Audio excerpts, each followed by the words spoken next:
Hi, and welcome to English-Fabule. Are you learning English? Great. Let's learn English with a very interesting story. Don't forget to subscribe, like, and comment.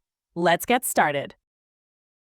It was autumn in 1962.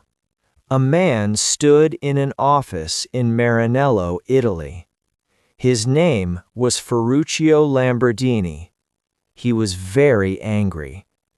His expensive white Ferrari car kept breaking down. The problem was the clutch. It failed again and again. Ferruccio had paid a lot of money for this car. Now he wanted answers. He came to meet Enzo Ferrari. Enzo Ferrari was the owner of Ferrari. He was famous all over the world. People said he built the best sports cars on earth. But Ferruccio did not care about fame.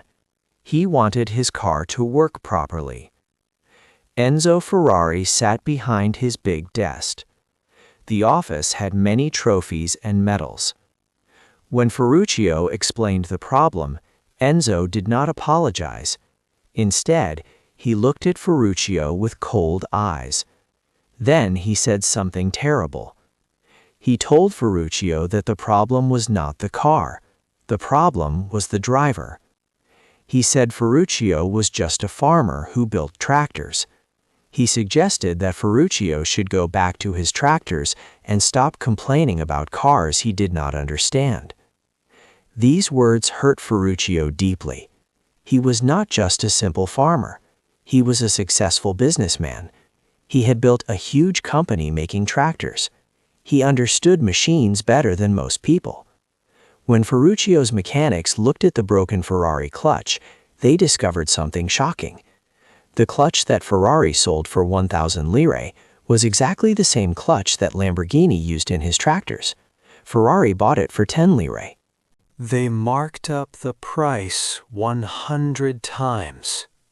This was not just about money. This was about honesty. This was about respect. Ferruccio felt betrayed. If the greatest car company in the world was using cheap tractor parts and lying about it, decision in his mind, he would not just fix his car. He would build his own car company. He would create machines so perfect, so beautiful, and so powerful that they would make Ferrari look like a joke. This insult started a war that would last 60 years. The battle between the bull and the horse was about to begin. Chapter 2: The Rich Farmer. Ferruccio Lamborghini was not born rich. He did not come from a family of race car drivers. His story was different and surprising. He grew up in a small town in northern Italy. As a young man, he learned to fix machines. He was very good at it. During World War II, he served in the Italian military. He was captured and became a prisoner of war on the Greek island of Rhodes.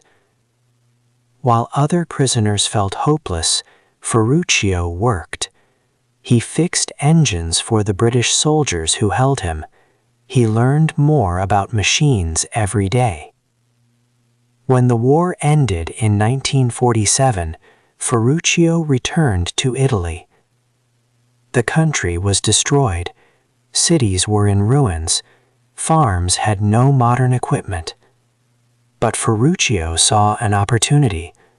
Italian farmers needed tractors to rebuild agriculture. Ferruccio started building them. He was smart. He used leftover military vehicles and airplane parts from the war.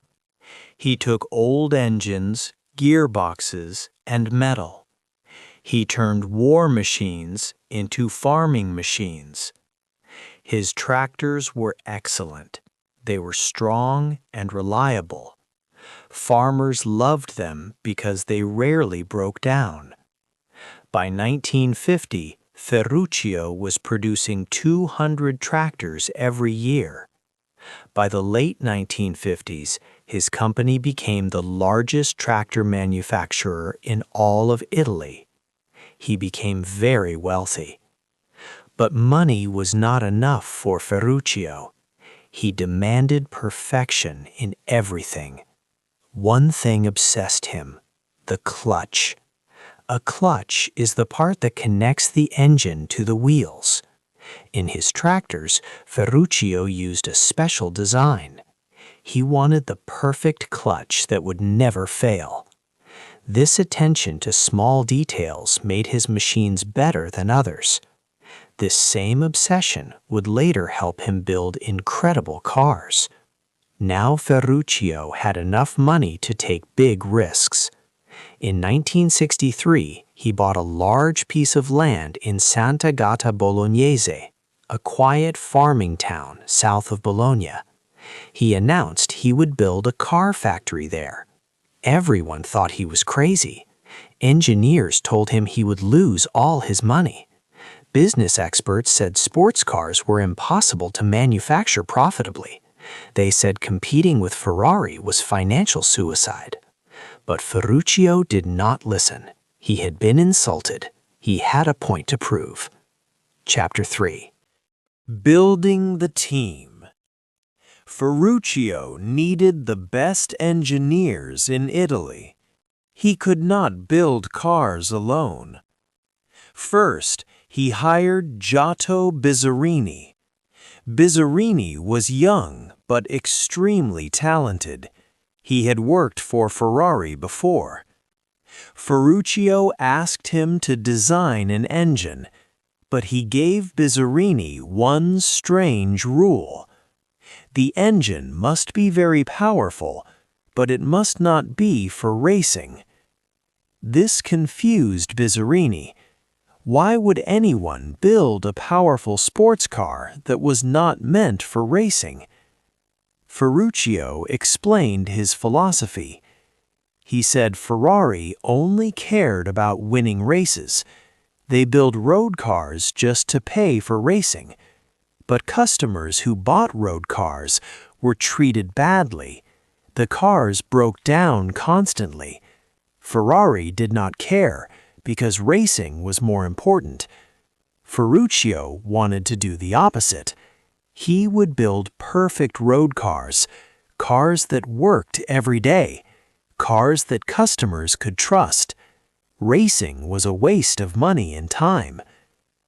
Bizzarini designed a beautiful 12-cylinder engine, but his design was too complicated for regular production. Ferruccio needed someone more practical. He hired Gianpaolo Dallara. Dallara was brilliant at taking complex ideas and making them work in real life. He took Bizzarini's engine and made it possible to manufacture. He reduced the compression ratio. He changed the carburetor type. He made the engine smoother and more reliable. Together, the team built the 350 GT. This was Lamborghini's first car. It appeared at the Geneva Motor Show in 1964. The car was beautiful. It had aluminum body panels shaped by hand. The engine produced 270 horsepower. The top speed was 158 miles per hour. But the most important thing was different from Ferrari cars. The 350 GT was quiet. It was smooth. You could drive it to dinner without feeling like you were in a race car. It was a gentleman's car. The public reaction surprised Ferruccio. Some people loved it. They appreciated the quality and the comfort. But most people ignored it. Being better than Ferrari was not enough. People wanted excitement. They wanted drama. They wanted something that would make everyone turn their heads on the street. Ferruccio realized his mistake.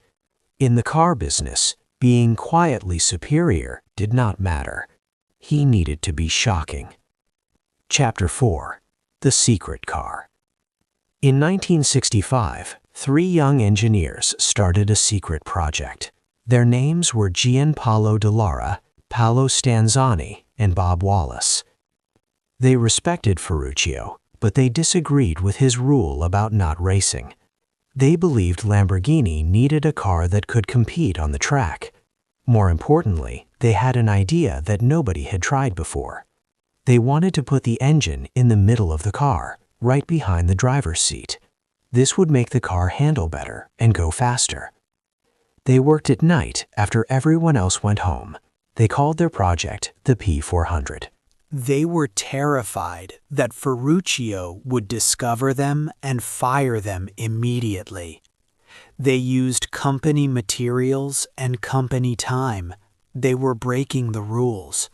But they believed in their vision so strongly that they could not stop.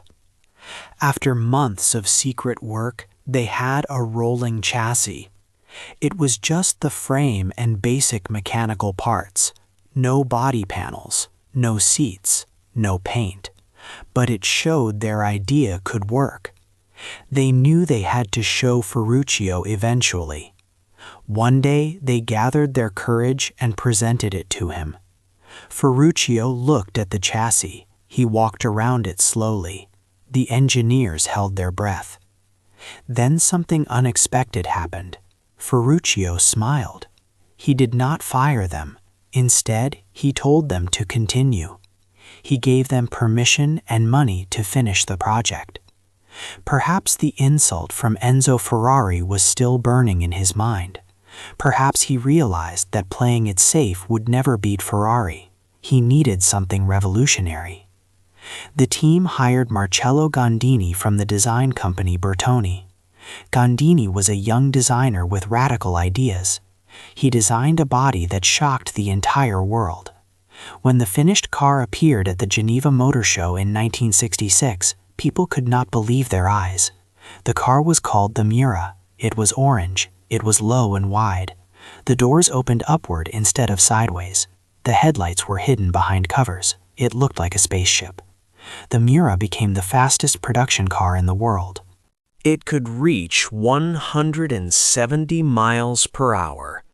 Suddenly, everyone wanted to know about Lamborghini. The company became famous overnight. But success brought new problems that fame could not prevent. Chapter 5.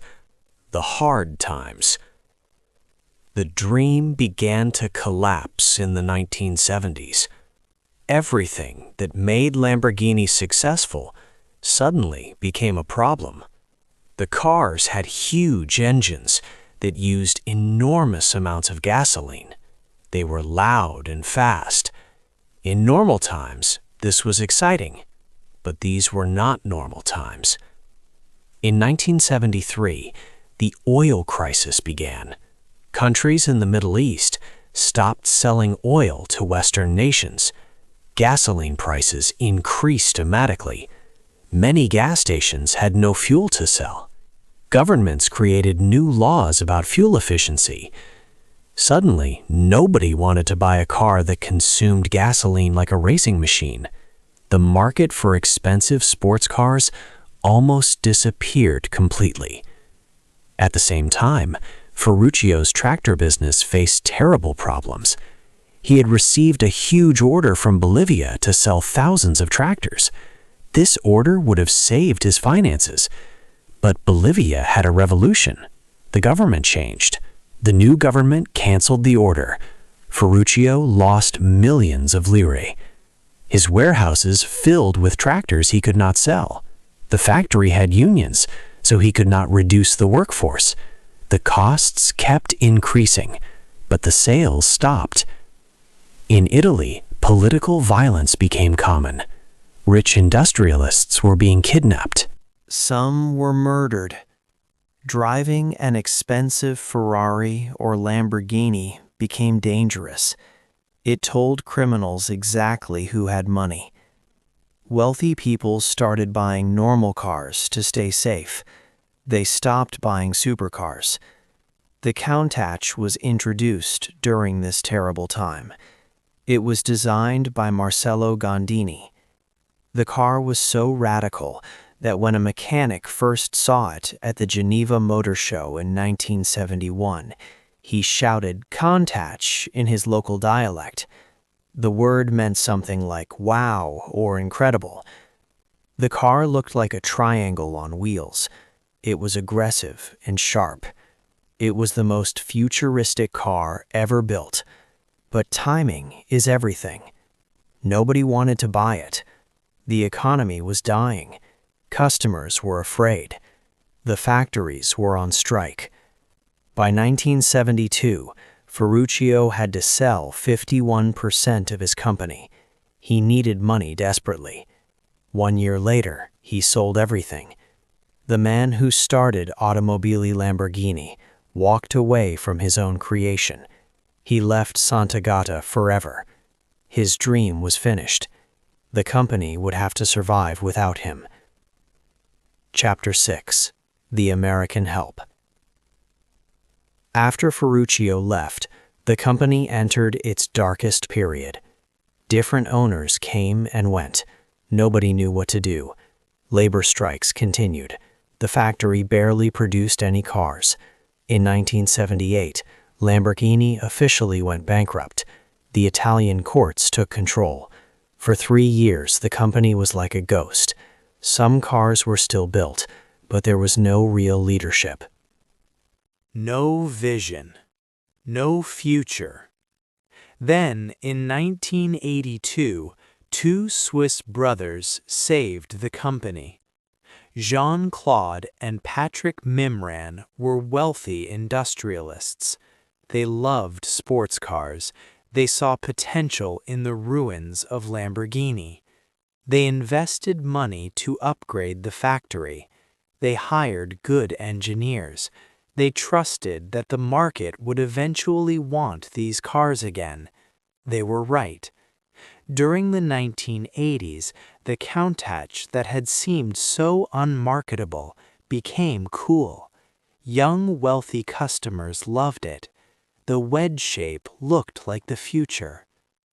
In 1987, something surprising happened.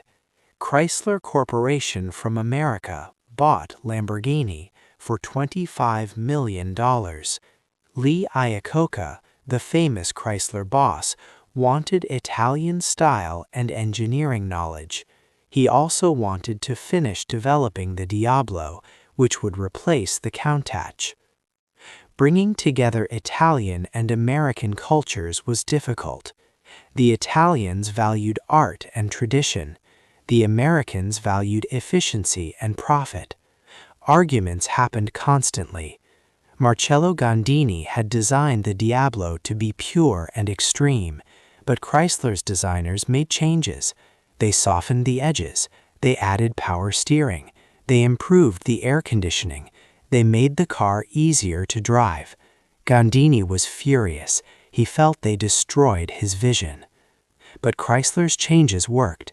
The one design change they insisted on was making the car more comfortable and practical for everyday use.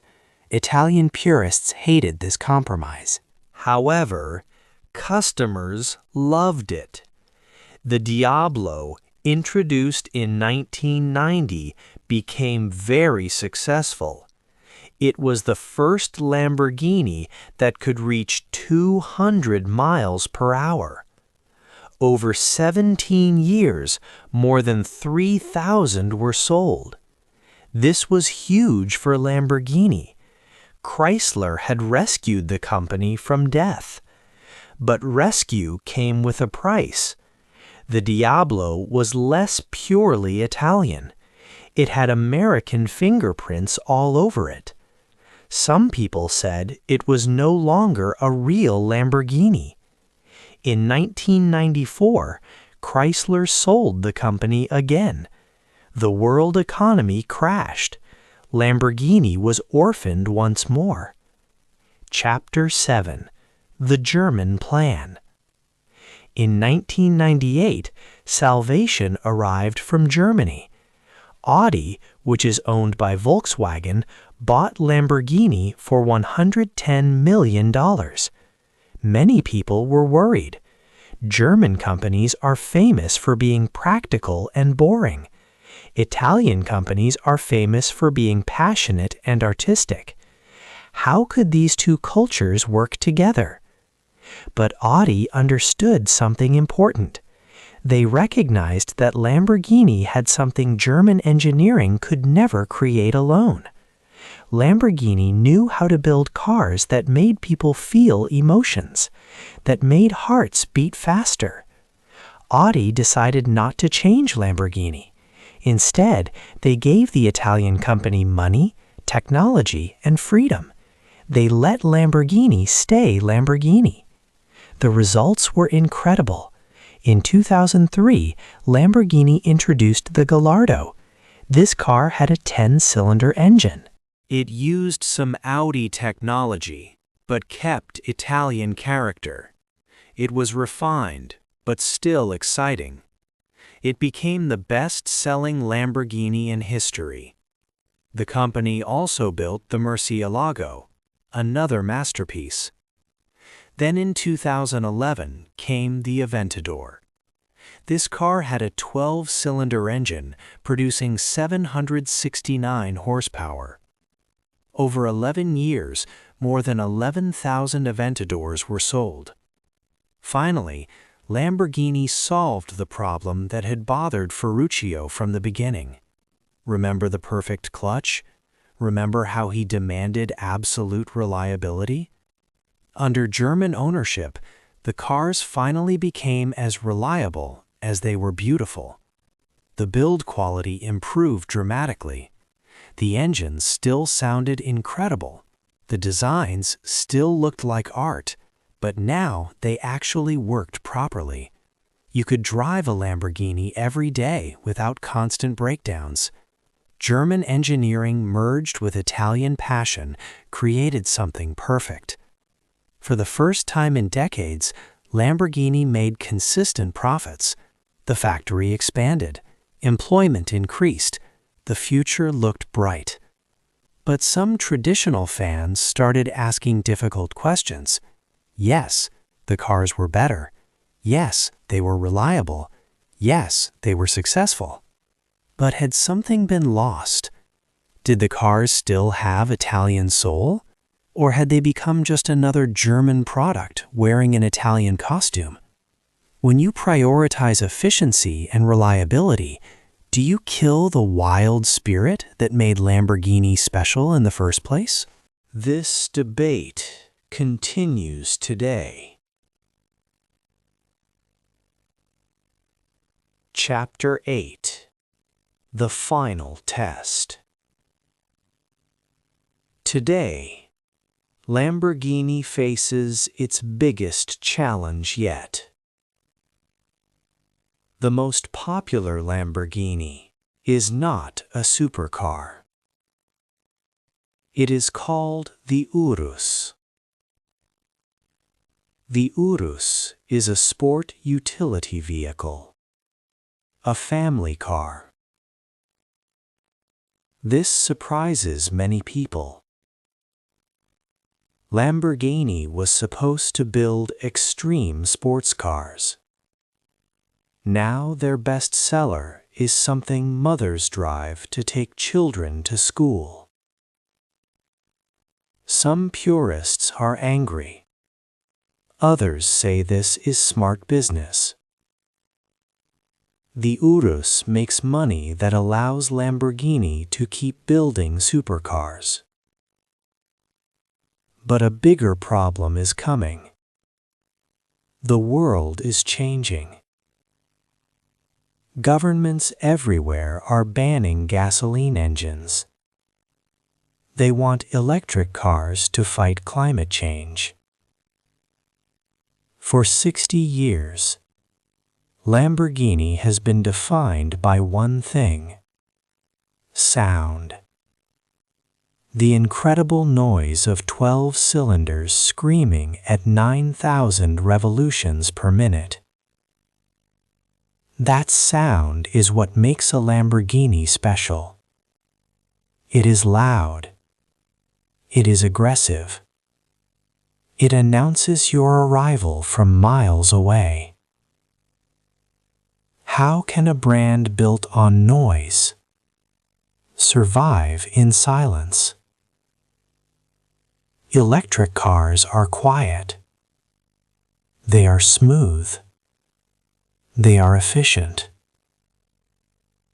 These are the opposite of everything Lamborghini represents. In 2024, Lamborghini introduced the Revuelto.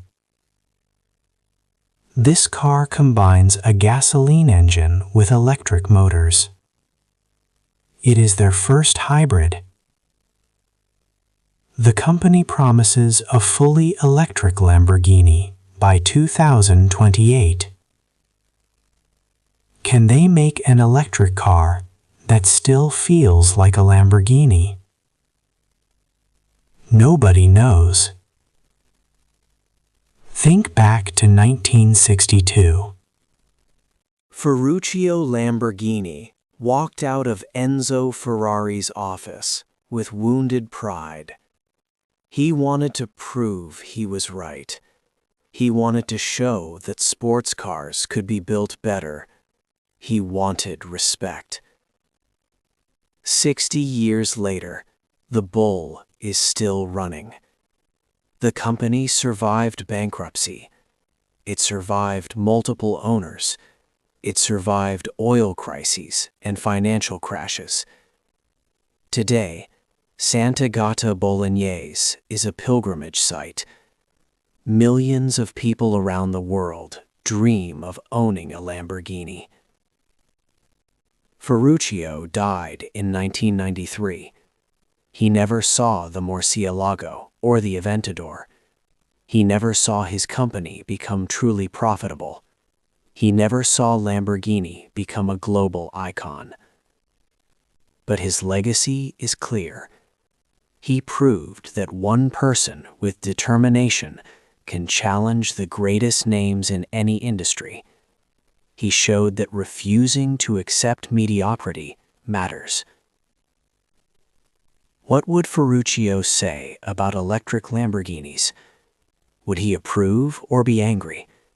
Perhaps he would say the same thing he said in 1963. Build it better than everyone else. Make it perfect. Never compromise. If you put electricity in the car, make sure it is the best electric system ever created. That was always his way. What do you think Ferruccio Lamborghini would say about the new electric models if he were alive today? Let me know in the comments. Hey there! Just a second before you go. If you learned something new today, please give this video a like, write your thoughts in the comments, and subscribe to the channel. It only takes a second, and it really, really helps to create even better English videos for you. Your support means the world. Thank you.